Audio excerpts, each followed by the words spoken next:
अडीच वर्षांचा कार्यकाळ होता म्हणून 2020ची मॅच खेळलो आणि जिंकलो। आता टेस्ट मॅचचा फॉर्मॅट आणि ही टेस्ट मॅच जिंकणारी असणार। मुख्यमंत्री देवेंद्र फडणवीसांचा विरोधकांना मिश्किल टोला। माझं राजकारण सकारात्मकतेचं, मी राजकारणी नाही, मला राजकारण करता येत नाही। मुख्यमंत्री देवेंद्र फडणवीसांचा विरोधकांना टोला। मला गडचिरोलीला पालकमंत्री व्हायला आवडेल, मुख्यमंत्री देवेंद्र फडणवीसांचं मोठं वक्तव्य।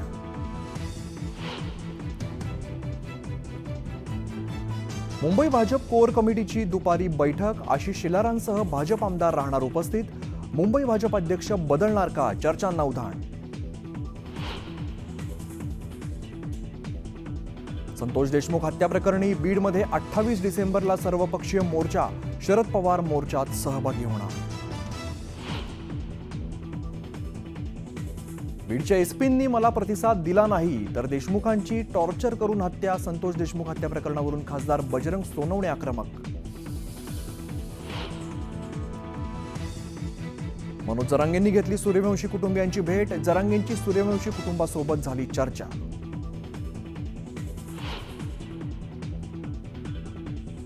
कल्याण अत्याचार आणि हत्या प्रकरणी विशाल गवळीला पोलीस कोठडी, हत्येनंतरचं गवळीचं बारमधील सीसीटीव्ही फुटेज समोर।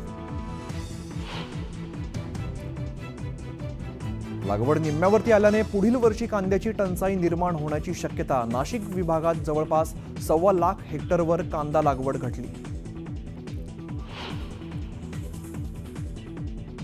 आणि कझाकिस्तानमध्ये विमान कोसळलं, अझरबैजानवरून रशियाला जात होतं विमान, विमानात 70 प्रवासी प्रवास करत होते, 42 जणांचा मृत्यू।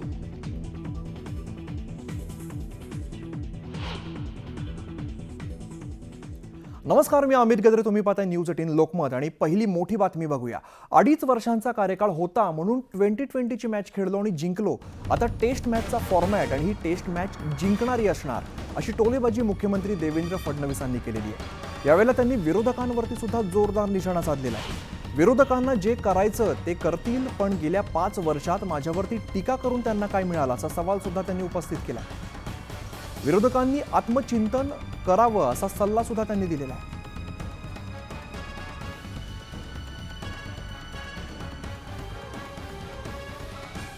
तिघही सोबतच काम करतोय। अडीच वर्षाचा कार्यकाळ होता म्हणून वनडे मध्ये उतरलो आम्ही, पण आमच्या लक्षात आलं की वनडेत उतरून चालणार नाही, म्हणून 2020ची मॅच खेळलो आणि तो विश्वचषक आम्ही जिंकलो। आता वनडे किंवा 2020 खेळण्याची आवश्यकता नाही आहे। हा टेस्ट मॅचचा फॉर्मॅट आहे, पण ही टेस्ट मॅच ड्रॉ होणारी टेस्ट मॅच नाही आहे, ही जिंकणारी टेस्ट मॅच असणार आहे। मी राजकारणीच नाही आहे, मला काटशहाचं राजकारण करता येत नाही। मी आपल्या मार्गाने राजकारण करत जातो। माझ्या राजकारणाचा केंद्रबिंदू जो आहे तो सकारात्मकता, पॉझिटिव्हिटी आहे। सगळ्या क्षेत्रांमध्ये पॉझिटिव्हली काम करायचं, इंटरव्हेन्शन करायचं, हा प्रयत्न माझा असतो। अनेकदा त्याच्यात अडथळे येतात, ते डिरेल होतं, पुन्हा आपल्याला ते मार्गावर आणावं लागतं आणि शेवटी पहिल्यांदा मुख्यमंत्री झालो आणि आज झालो, यातला एक महत्त्वाचा फरक काय असतो तर अनुभवातून आपण शहाणे होत जातो। विरोधकांना जे करायचं आहे ते करतीलच, पण गेल्या 5 वर्षात मला टार्गेट केल्यानंतर त्यांच्या हाती काय मिळालं याचा विचार त्यांनी केला तर कदाचित नाही करणार, आणि त्यांना जर आत्मचिंतन नाही करता आलं तर पुन्हा करतील। मुकेश,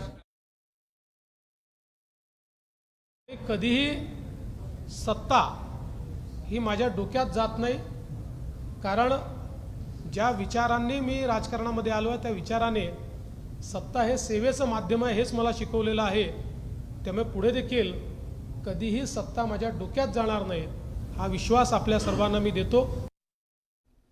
बीड जिल्ह्यातील मस्साजोग इथल्या सरपंच संतोष देशमुख यांचा खून होऊन 16 दिवस उलटलेले आहेत, तरी सुद्धा मुख्य आरोपी अजूनही फरार आहेत।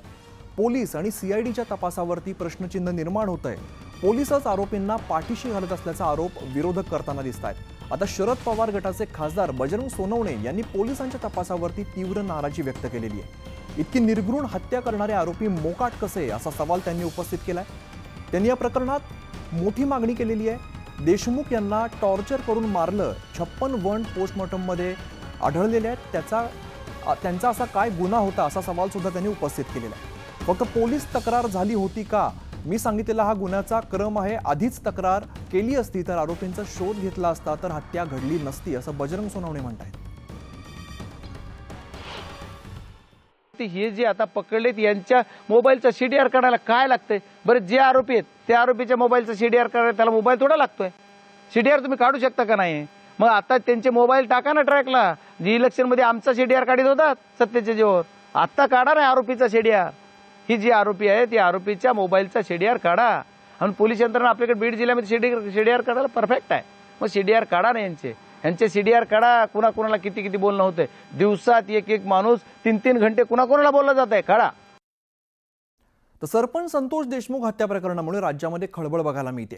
विरोधकांनी या मुद्द्यावरून सत्ताधाऱ्यांवरती चांगलीच टीका केली आहे. तर विरोधकांनी केलेल्या टीकेचा आता मुख्यमंत्र्यांनी समाचार घेतलेला आहे. बीड आणि परभणीच्या घटनेचं पर्यटन करू नये असं फडणवीस म्हणाले.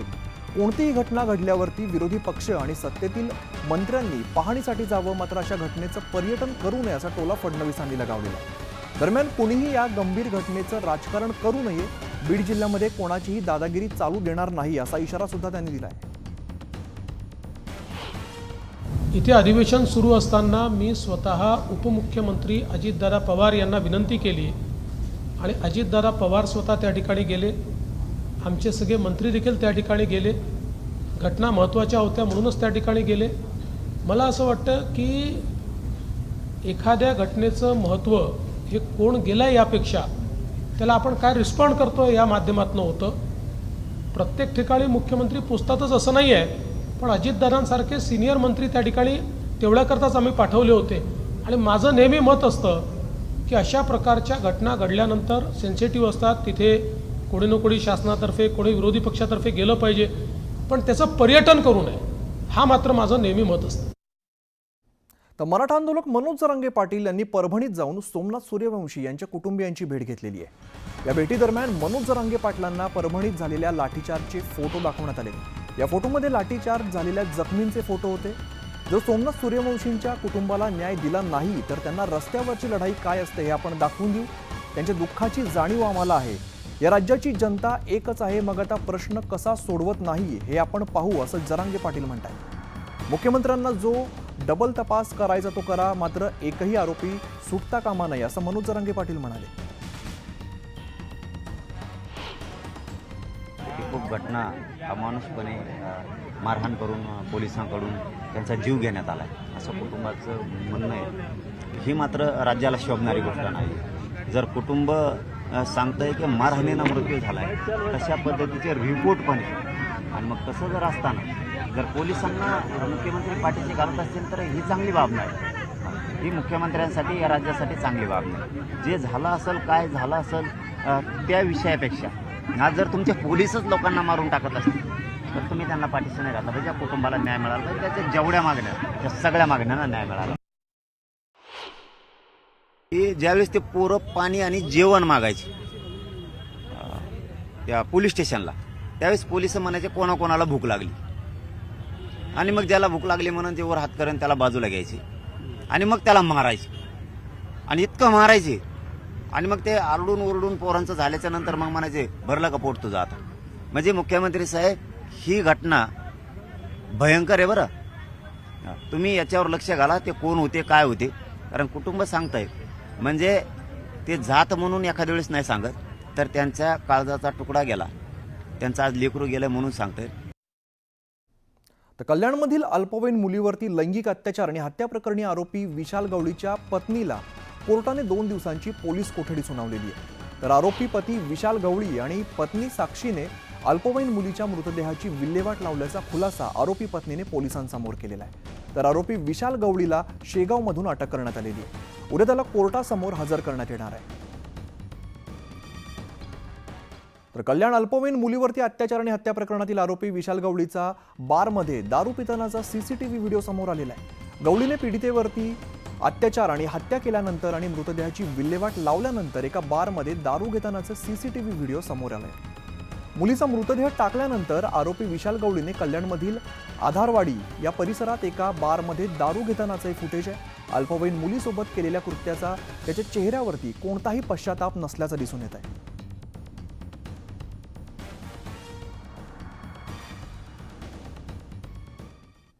तर कल्याण कोळशेवाडी परिसरामध्ये 13 वर्षीय अल्पवयीन मुलीची अत्याचार करून हत्या करण्यात आलेली होती. या हत्येप्रकरणी पोलिसांनी एका आरोपीला अटक केली होती. या प्रकरणातील फरार मुख्य आरोपी विशाल गवळी याला पोलिसांनी शेगावमधून ताब्यात घेतलेला आहे. या हत्येनंतर तणावाचं वातावरण निर्माण झालेलं आहे. कल्याण कोळशेवाडी परिसरात मोठ्या प्रमाणात पोलिसांचा फौजफाटा तैनात करण्यात आलेला आहे. कल्याण कोळशेवाडी परिसरातून एक 13 वर्षीय मुलगी बेपत्ता झाली होती. तिचा मृतदेह काल दुपारी कल्याण भिवंडी मार्गावरील बाबगाव परिसरामध्ये एका कब्रस्तानमध्ये मिळालेला होता. या घटनेनंतर कल्याण पूर्वेतील नागरिक हे चांगलेच आक्रमक झाले होते. त्यांनी काळ्या फिती बांधत मोर्चा सुद्धा काढला होता.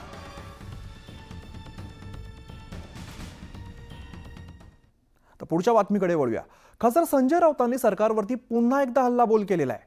दारू परवान्याच्या मुद्द्यावरून टीका करताना राऊतांनी लाडकी बहीण योजनेचा उल्लेख करत टीका केलेली आहे. लाडक्या बहिणींना 1500 रुपये द्यायचे आणि घराघरात दारुडे निर्माण करायचे अशी पैसे कमवण्याची योजना असल्याचा हल्लाबोल संजय राऊतांनी केलेला आहे. त्यामुळे राऊतांच्या या वक्तव्यामुळे नवा वाद पेटण्याची शक्यता आहे.